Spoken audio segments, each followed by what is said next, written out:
Hey, White Sox fans. It's Brett Ballantini here. I'm hosting the Southside Sox on the Farm podcast. My partner, co host, you might know him from previous Southside Sox on the Farm podcast as Birmingham Barons Preview 2022, or perhaps Kannapolis Cannonballers Review 2021, or sometimes it's just, hey, here's what happened in the draft. It's a smattering and a scattershot of topics, of which we haven't covered that much this year because I don't know, I'm a slacker and I haven't initiated enough on the Farm podcast. Apologies to you, Southside Sox fan base, readership, and listenership. And of course, to expert Darren Black himself. I imagine he's found reasons to find himself otherwise occupied this season of all seasons, but still in all, apologies for not doing as many of these as we might have planned or anticipated, Darren, but glad you can join me for some team wrap ups now. Yeah, the minor league season that never ends is still not over, but it's getting there. Yes. Most of it's done. A glimpse into the inner sanctum here. We are recording this podcast before the minor league season is over, people. Charlotte still, for whatever reason, still playing another 8 or 9 games, and they are going to force us to suffer through that. But we're not going to talk about Charlotte yet. Darren, we're going to start. We're going to start on in two countries. And cover the rookie leagues in this podcast. We're going to review the 2022 DSL team and ACL team. Even though the accompanying piece with this podcast sort of lumps both in, and you're sort of addressing all rookie league players as just rookie league players. I'm going to at least attempt to divide them a bit, and we'll start in the lowest level where I don't know, 15 or 16-year-olds play sometimes, or at least 17-year-olds. In the DSL, let me give my dumb little review to begin. Let's see. As written, oh gosh, in August, when the leagues wrapped up, I pointed out in the minor league update for that night, White Sox still only one of 10 teams in the major leagues that just field one team in the Dominican League. Of course, they don't really field a very good team in the Dominican League, so I guess what's the point of having 2 or 3 or whatever? I don't know.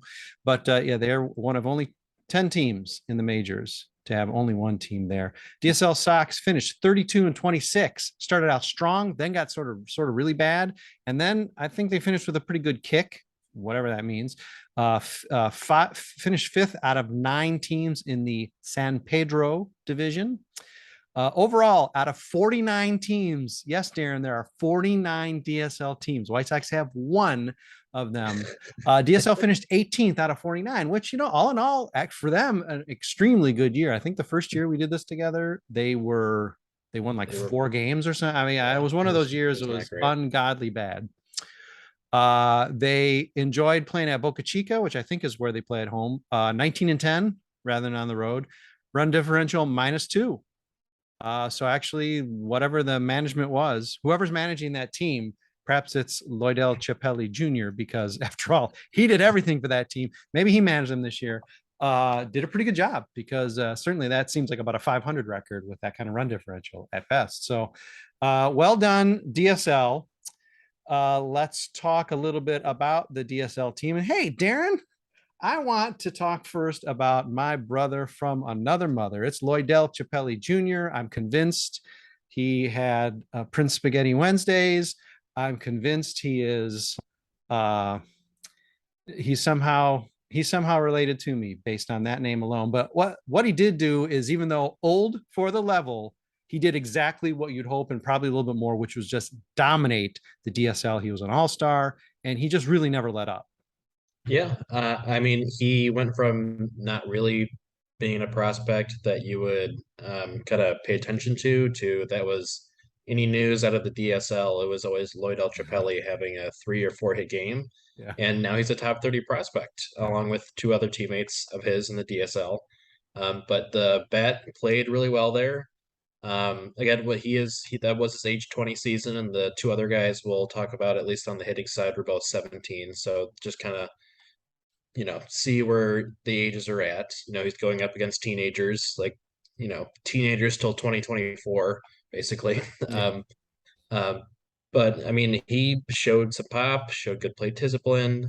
Just he's going to have to, wherever he ends up next year, I assume it's going to be the ACL, but since he is a bit older, I could easily see a late edition Kannapolis kind of run for him too.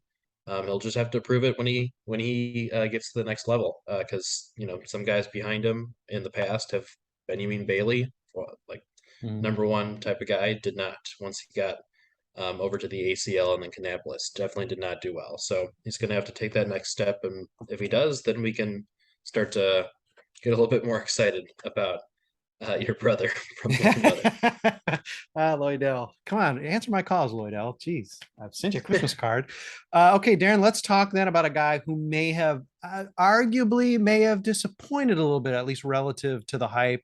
Started out just as well as Chapelli, maybe even better. Really hit the ground running, and then boy, he really seemed to hit a wall. I'm not sure if there's a story there, if it's just the fact that the kid's, I don't know, 17 or 18 years old. And that's Erick Hernández, certainly Yeah. hyped signing. And he's a guy who sort of fell off the face of the DSL. What are you saying to him? Obviously, he's not playing his way out of prospect status or anything like that, but he had a little bit of rough end to the season. And, what'd you see from him this year? Yeah, he was the second $1 million man from the international signing period. First was Colas, and we'll get to him. He's been on a bunch of teams, so we'll talk about him in multiple Yeah, in the podcasts. future. But I mean, yeah, what it came down to is basically he just didn't really show a lot of power, and he struck out a bit more than you would like. A 20% K rate, even though he is 17, isn't fantastic in the DSL. And he didn't have any homers and only 8 extra base hits on top of that. So that's kind of where it came from. If he wasn't really getting singles, he was turning it into strikeouts and not really, really advancing beyond that. It was just kind of a struggle after his first, I think it was about 3 weeks where he was doing really well and just couldn't get on base enough, couldn't get the bat on the ball enough, and couldn't drive it. But he is 17. Yeah. So he's got a long way to Yeah, go. he does. He does. Okay, and listen, I buried the lead here because even though of course I got to talk about brother Chapelli, and Erick Hernandez certainly was the guy with the hype, the guy who comes out of the DSL this year, rated highest in the system per pipeline and playing the most premium position, is Ryan Burroughs, and this is a guy who, I mean, it's not like we didn't know about him at all, but I mean, you want to talk about impress as much as Chapelli did. Ryan Burroughs really opened some eyes this year. Yeah, also age 17 season, though he is 4 months older. And I mean, between 4 months at 18 and 4 months, at 17 and a half, basically, that is a decent difference in baseball age at that point in their careers. But yeah, he's a shortstop. Um, I won't even begin to evaluate how many errors and how many innings he had in the DSL at shortstop. It's not worth it at age 17. And just wait until he gets to the ACL. That's probably where he's going to go next. But he walked it. He walked a good amount. Strikeouts were fine at 17%. But that will be something to watch when he comes over, just because it is a bit higher. Loidel Chapelli's was a 12% K rate, which is fantastic. But you just kind of assume once they go to the ACL, it'll go up a bit. His goal is basically to kind of cut down on that. Um, he does have some sort of power profile. He probably will need to gain some weight in there, and he could actually grow a couple more inches as well. Yeah. But he just came out of nowhere. He did well at 17 in the DSL, and that's something to note going forward. But again, for any of these guys, they do need to prove it at the next level, because there's been quite a few times where a DSL, happy story just kind of goes down the drain very quickly. And you're still sticking with this notion that my good dear friend Loidel Chapelli is not going to actually make his debut with Kannapolis next year, given his age. You do think he's going to get for someone like him, he'd be like tooling around in Arizona, just, obviously that season starts later. So you're sort of forcing a guy to start the Yeah. season later because you want to protect him enough to start him in Arizona, even if you move him up quickly to Kannapolis. I'm not the expert. I think you just send the kid to Kannapolis, but you think they might take a more cautious approach. Obviously, it's a no-brainer to do that with the Hernandezes and Burroughs of Oh the yeah. world, given that Yeah. they're, they can't vote, They can't need some drive, more whatever. instruct. Right. So, but even Chapelli, you think they might tend to be a little bit more cautious with. Yeah. At the very least, maybe he stays in Arizona a bit longer. They start the seasons in later April, early May. Maybe if Jordan Sprinkle looks really, really good in Kannapolis to start the year, where I assume that's where he'll start. Right. Then you kind of move him up and see. But I think they got burned by a lot of fast placements for some DSL guys out of the pandemic, Mm-hmm. since it kind of was just a weird lost year for some guys, and they kind of put them in spots where they probably weren't ready for. Yeah. It's kind of, I think it's probably more 60-40 that he starts in the ACL than Kannapolis right now. But he is going to be like next year 21. Like people play at Kannapolis at age 21. It's not like it's not unheard of, but their ACL team was full of 21-year-olds as well last year. And some of them were just straight out of the DSL. So none of them had as good as seasons, obviously, as Loidel Chapelli did in this year, but I would still probably put it closer to starting in July for the ACL. Now, as much as rookie league ball, and particularly it seems like sometimes with the DSL where they're almost like making up rules as they go along, that these are almost glorified pickup games. Pitching is even tricky. I mean, defense is impossible maybe to evaluate. Hitting is tricky enough. Bat discipline, plate patience is tricky. All of it's tricky. Pitching in particular seems like almost impossible really to evaluate. That said, Darren, my challenge now to you is: are there guys to highlight, good or bad, coming out of the DSL, of just maybe players to keep an eye on, whether repeating DSL next year or even going up to ACL in 2023? Uh, it is tough just because they also just spent more of their money. Like Yeah. we just went through top three guys, and they all three of them did see a decent amount of money in the international pool. They seem to spend it more on hitters in general, Mm-hmm. and then they just, as we've talked about in the draft podcast, they drafted a lot of pitchers and Yeah. signed a lot of undrafted free agent pitchers. Yeah. So I think that's just kind of their philosophy on this right now, to kind of like, hey, well, maybe we can get something out of some DSL guys, but they don't try to invest in it much at all. It's just kind of stateside drafting is where they uh, put all their money to pitching. But I know if we're kind of trying to find something, it's Gabriel Rodriguez and Frankeli Arias did have good years for the DSL. It's just they have to kind of they don't pitch a ton. It only goes 7 innings. Some like not even sometimes. I think most of the Yeah. time it went 7 innings. Yeah. So they're not going out there deep at all. So you just kind of gotta wait. They did have good years, both those guys, but I wouldn't expect them to be guys we talk about at the ACL end of the year review podcast.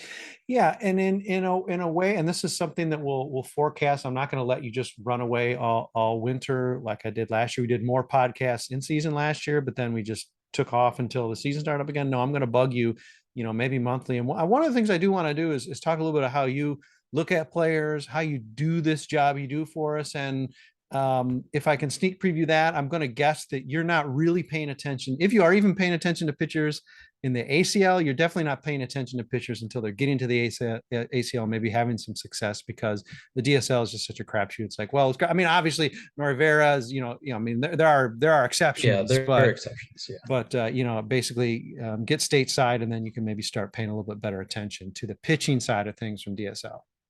Yeah, it's just the amount of talent overall in the DSL is just far,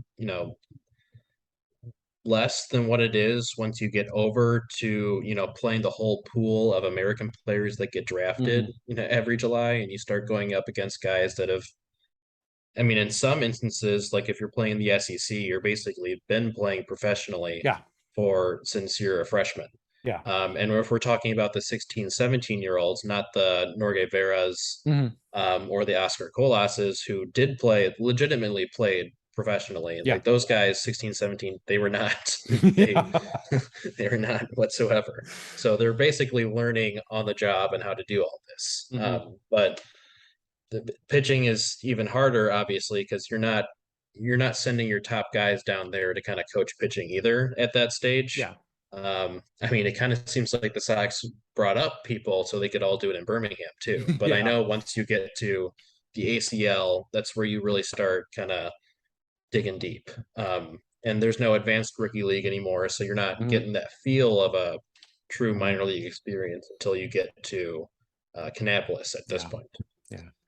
Another off-season farm podcast preview from Darren Black discussing Project Birmingham, and it is probably going to end up being a point counterpoint. We've already sneak previewed that in communication directly. Darren and I have. You'd think, hey, Brett, Darren, you could only spend like 10, 15 minutes on an entire league and a review. Well, guess what? The White Sox seem to put as much into DSL as we are. We probably put more into it. One team out of 49, give me a break. All right, we're going to take a break, and then we're going to go to the other rookie league, stateside in Arizona. Apparently, that's not an Arizona Diamondbacks hat. Darren is representing A for ACL. That's coming up next. We'll talk about a few guys there before we move on to the real leagues and future podcasts. Hang with us, and for a minute, we'll be back to talk Arizona. Hey, White Sox fans, Brett Ballantini here, getting to host our year in review podcast of the minor league system. Of course, Southside Sox on the farm, here with my good buddy and minor league expert, Darren Black. You recognize him. He hasn't been gone that long. We haven't been gone that long. You recognize the guy. Come on. He's wearing an Arizona Diamondbacks hat. It's just the kind of thing you expect Darren to do. Um, we are going to talk now. We're moving to the Arizona Complex League. White Sox again. White Sox just decided to field. They stand out a little bit less by just fielding one team in the Complex League, but they field just one team. Again, not a terribly good one. 26 and 28 this year. Good for third place in the Complex League West. Places them 9 out of 18 teams, so really as middling as you can get, which that record indicates close to 500. Bad at home, winning record on the road. Not that any of this matters, but I looked it up, so I'm going to talk about it. Terrible run differential, minus 40. So go figure. Again, so more managerial magic. Did Lance Tapia, did he manage the team as well as star on it? Because actually better record than the run differential would indicate, as if any of that matters. So Darren, rescue me here and talk to me about hitting standouts in Arizona. And I already mentioned Lance, who's a guy who comes through the DSL, I believe, and about his season. Talk to me about him a little bit first. Yeah. So I mean, he played the most games and he was one of the many players that came from the DSL and stayed just in the ACL this year. He's also one of the many players that, did not perform as great once he got promoted Mhm. to the ACL from the DSL. K strikeouts went up, walks pretty much fell, and almost bottomed out. But what he did do is showed a bit more power, showed a bit more ability to get higher batting average. And but I mean, what he needs to cut down on obviously is the strikeouts to make it worthwhile in the end. But he didn't have as an abysmal season as a lot of guys do at that Mhm. stage, going from the DSL and the ACL. So that's worth noting. On the other side, it's a guy like Victor Quesada, basically, you know, actually probably hit rock bottom in Mhm. in, in his stateside debut with a 49 WRC plus and a K rate near 50%, which is Yeah. not great. Yeah. But that's what happens when you come from the DSL and go to the ACL. It's a lot better competition. I think one of the one of the more interesting hitters, maybe the interesting hitter until the draft class came in, is Mhm, Dario Borrero. mhm. A really big lefty bat, probably a first baseman, though he does get some time in the outfield, but probably a first baseman. He's 6'5", but somehow he has only or hasn't hit a home run in his professional career yet, over 51 games at 6'5", which is pretty remarkable that he hasn't done that. He didn't play a ton in the DSL, but this year in the ACL, age 18, so right there where you want to Mhm, see a good season. Batting average was great, showed great bat on ball skills. Could probably walk a bit more, but honestly, at this point, he probably should swing just to try to get some of that power mhm. into that 6'5" frame, whenever that comes. But surprisingly, didn't lose a ton from the DSL, and that's usually a good sign especially for someone that young. Not sure where he's going to start next year. I assume Kannapolis, but hopefully, hopefully whoever is talking to the guys in Birmingham is talking to Dario Barrero too. Mhm. You know, swing, have a little bit more uppercut to that swing Yeah. to get some more power. Yeah. Just practice your swing in the mirror and then realize, oh, wow, hey, this is the way I always see the world as 6'5", but I'm 6'5". I should be launching something over the wall because we could call him just because this is what the White Sox excel at, first base DHs. So we can just call him the new Wilfred Veras. However, we can't really call him that because Wilfred Veras does actually have a little bit of slugging to him. So hopefully that will fill out in 2023 with Dario because yeah, very impressive season going from, like you said, sort of just scratching the surface in the DSL and then really making an impact in the ACL. Pitching wise, we saw some guys, Y Burns and even like Hunter Dollander, sort of like, I mean, guys sort of like breezed through a little bit. I mean, were there arms that stood out to you, given that all these guys are always ticketed somewhere else? It seems like often, at least, guys who made an impact with the rookie league before maybe they moved on elsewhere or pitched all year for them. I mean, pretty much any reliever, or not reliever, draft pick that saw ACL time, you could probably count them. Mhm. But I'm not in the business of counting or really putting meaningful analysis into a draft pick's first Mhm. month or like 15 innings, however many they throw. Not a huge sample size. Might as well just rely on the scouting reports at that point. But I know Yohami Nolasco, he had a little bit of a, I wouldn't say hype, but he did have a little bit more notice early on, because he did do well in the Mhm. DSL. He just didn't do that well in the ACL this year either. The strikeouts are still pretty low. He doesn't really walk guys, which is, I mean, at 18, not really walking people is, you think that's great. But he still needs to find that swing and miss pitch, still get that better breaking ball. And this was age 18, so he's still a good age. That even if he doesn't do well, you can still see him improving on that. I He hasn't really pitched a ton in his career, so I could actually see him in the ACL again. Though he does kind of come out of the bullpen too. So if they do want to just say, hey, let's try to maximize everything you can out of the bullpen, um, I wouldn't I wouldn't hate that either.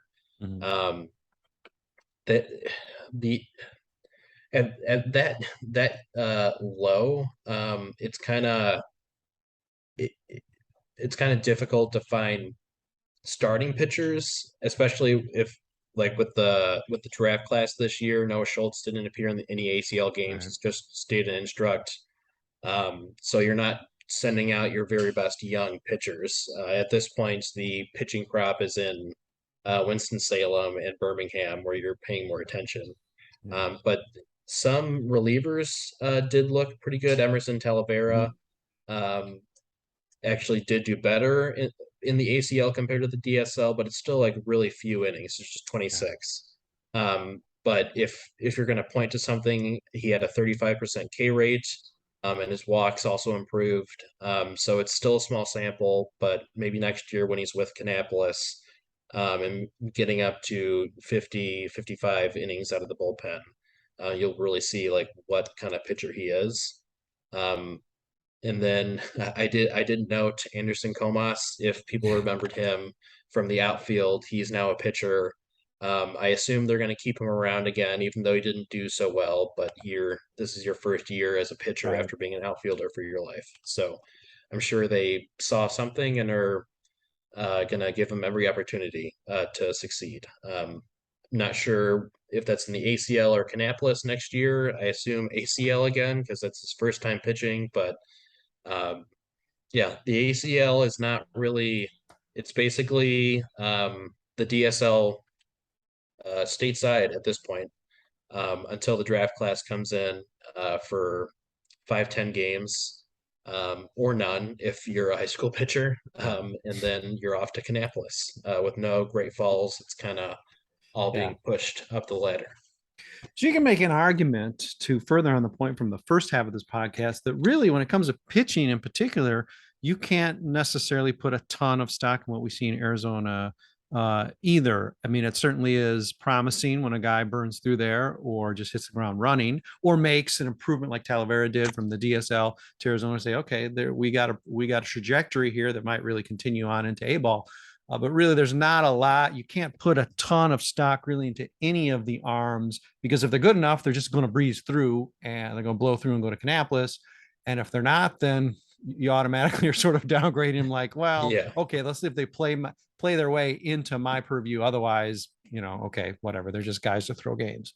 Yeah. And it's also just the fact that again, like the White Sox don't put a ton of money in DSL pitching. Um, and when they do, it's like a Norge Vera type, and they just kind of don't even pay attention to the ACL because you're old enough and you've got that professional experience. Mm-hmm.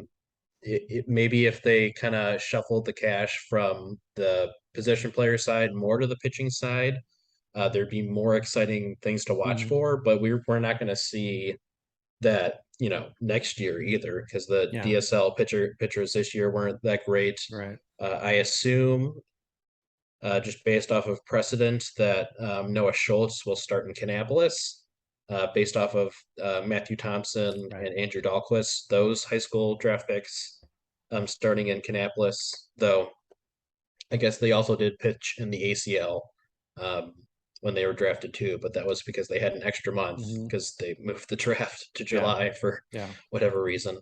Um, so it's just kind of where the ACL is at. Kannapolis is kind of where all the rookies go and all the younger guys go that they want to pay attention to kind of go at this point. Mm.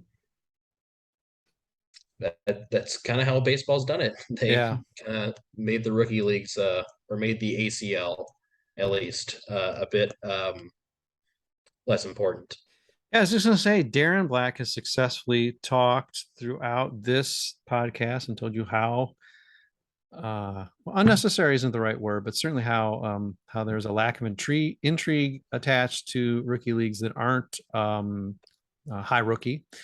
And it makes it a challenge to cover, to write about, to analyze. And I appreciate you doing that, Darren, because you do more of it than any of us. So I appreciate that. And then you get a Yahoo like me who sees like a guy like Loidel or Hunter Dollander and just, go bonkers. Oh my gosh, they're, what a great run. And, you're around to say like, well, okay, yes and no, it's still sort of glorified pickup, even though it's very high. It's professional, I mean, let's not downgrade it too much, but they're playing in 112 degrees in Arizona and they're playing at 10:30 in the morning at the DSL for like 5-7 inning games.